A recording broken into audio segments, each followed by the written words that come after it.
Amados irmãos e obreiros, a paz do Senhor Jesus, eu quero aproveitar esse áudio para compartilhar com os irmãos algo que tenho pensado e os cuidados que nós, como obreiros da casa de Deus, precisamos tomar cuidado sempre, pois nossa vida, de fato, ela é um reflexo daquilo que nós estamos servindo.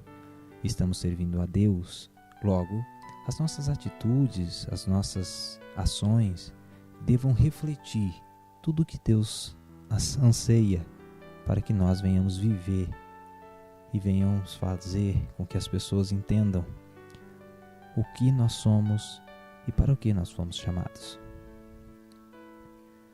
Eu quero falar sobre os cuidados que um obreiro deve ter. A segunda carta de Paulo a Timóteo, capítulo 2 e o verso de número 15, o texto é bem conhecido de todos nós, e assim ele diz: procura apresentar-te a Deus aprovado, como obreiro que não tem do que se envergonhar, que maneja bem a palavra da verdade. Tudo isto é importante, mas existe algo mais importante que devemos fazer. Devemos procurar nos apresentar a Deus. É neste detalhe que muitos falham.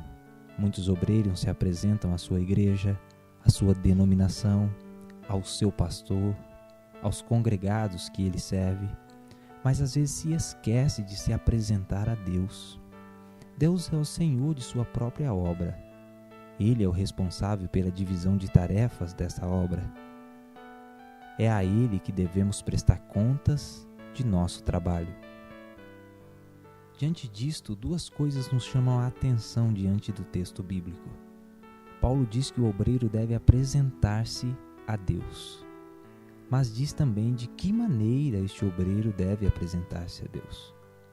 A palavra apresentar fala de oferta, ou seja, colocar uma pessoa ou algo à disposição de alguém, sendo assim de maneira voluntária e de coração disposto.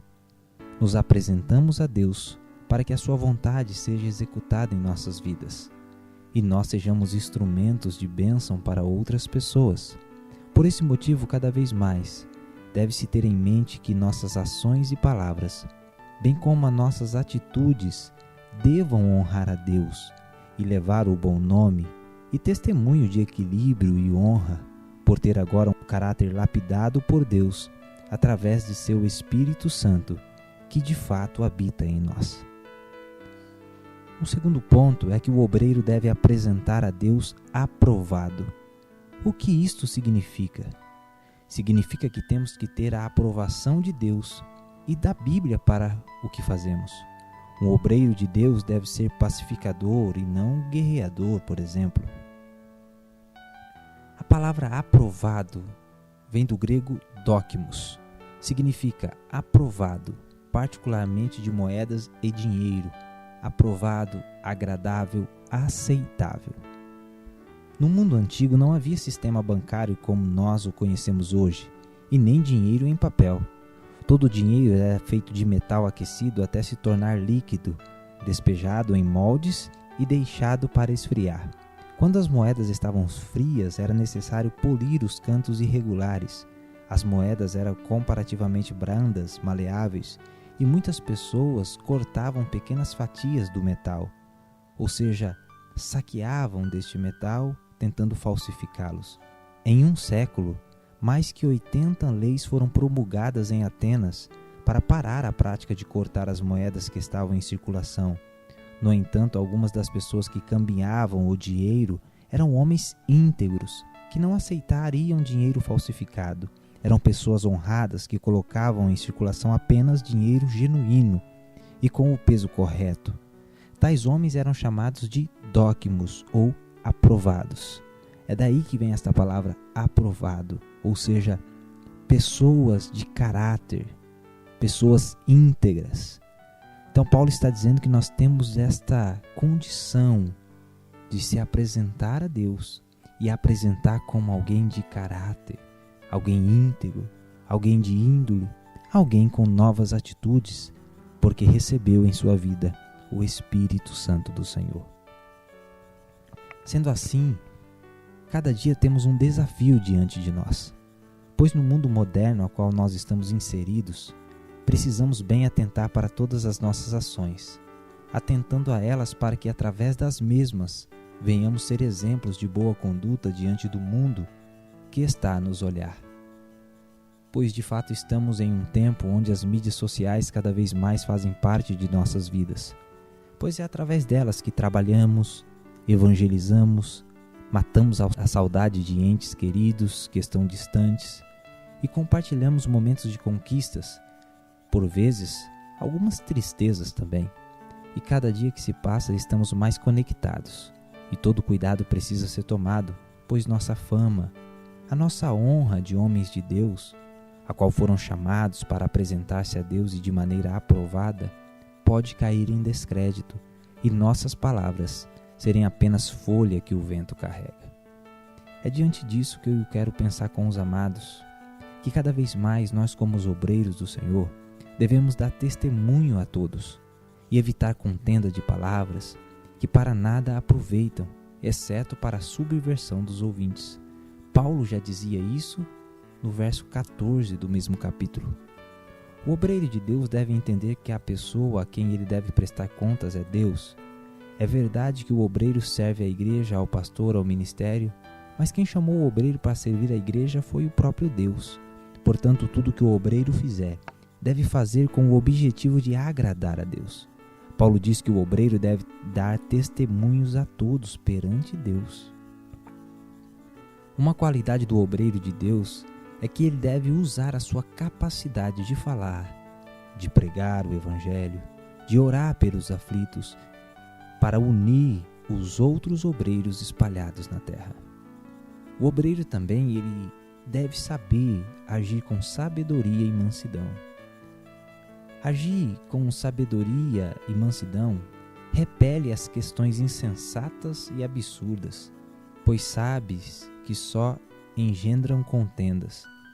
Ora, é necessário que o servo do Senhor não viva a contender, e sim deve ser brando para com todos e aptos para instruir. Devem ser pacientes, disciplinando com mansidão os que se opõem na expectativa de que Deus lhe conceda não só o arrependimento para reconhecerem plenamente a verdade, mas também o retorno à sensatez, livrando-se eles dos laços do diabo, tendo sido feitos cativos por ele, para cumprirem a sua vontade. Nós encontramos isso em 2 Timóteo 2, 23 a 26. Lembre-se do problema dos falsos mestres na igreja de Éfeso. Esses mestres ensinavam doutrinas estranhas baseadas em genealogias judaicas e lendas fantásticas, que só desviavam os crentes da verdade.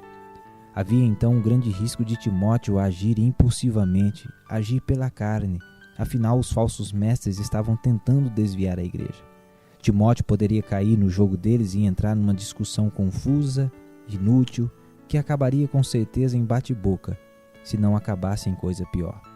Por isso ele deveria ter sabedoria e mansidão, deveria prezar por uma atitude refletida e não impulsiva ou impensada.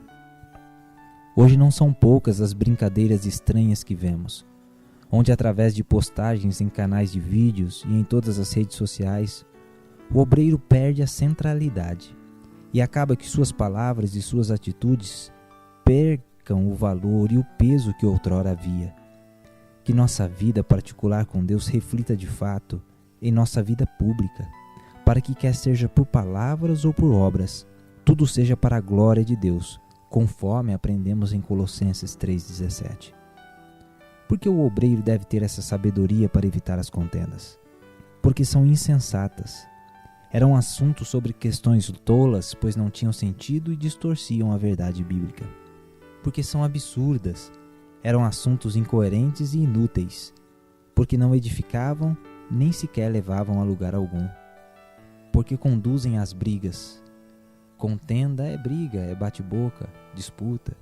A igreja, como vimos, deve ser palco da justiça, da fé, do amor e da paz e do bom testemunho que temos que dar. O obreiro ele deve ser convertido.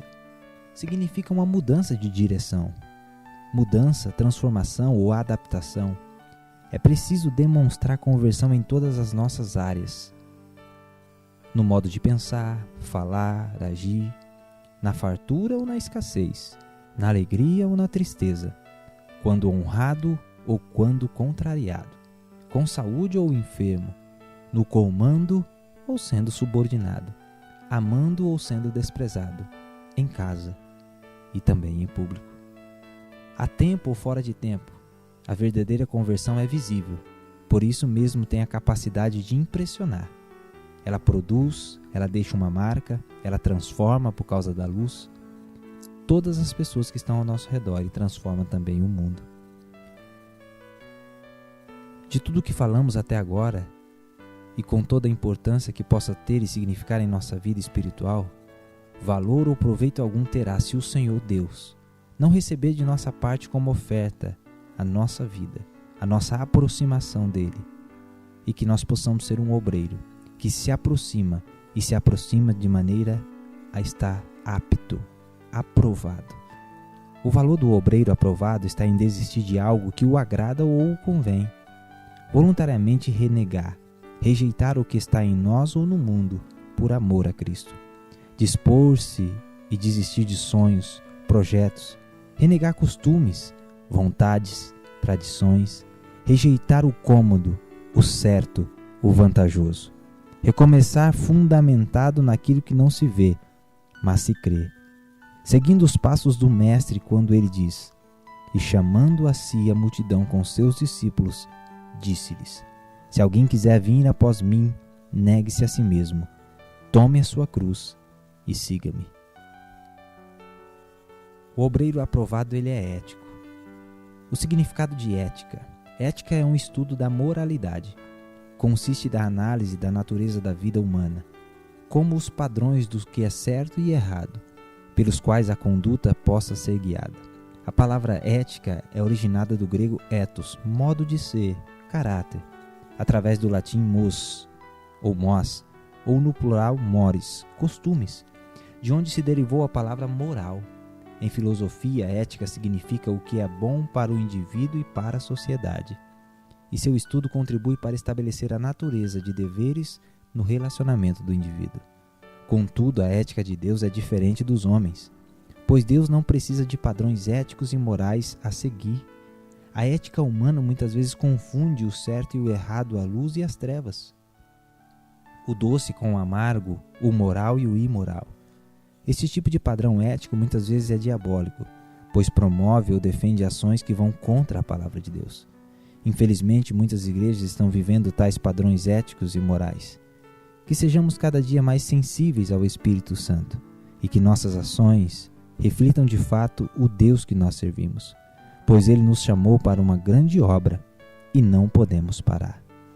Que possamos ser lapidados, moldados naquilo que Deus se agrada e cada dia mais apresentar-se a Deus como obreiro aprovado, de que não tem do que se envergonhar, ou seja, as nossas vidas, as nossas palavras, as nossas ações glorificam, engrandecem e enaltecem o nome do Senhor Jesus Cristo.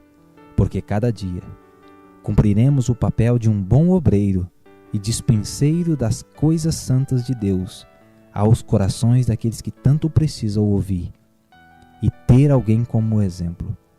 Que sejamos o exemplo para alguém, que sejamos um obreiro de exemplo para os novos que estão aparecendo, que alguém possa olhar para nós como o Timóteo olhava para Paulo e tinha a alegria de ter um amigo, de ter um pai na fé, de ter um obreiro que era exemplo em todas as suas atitudes.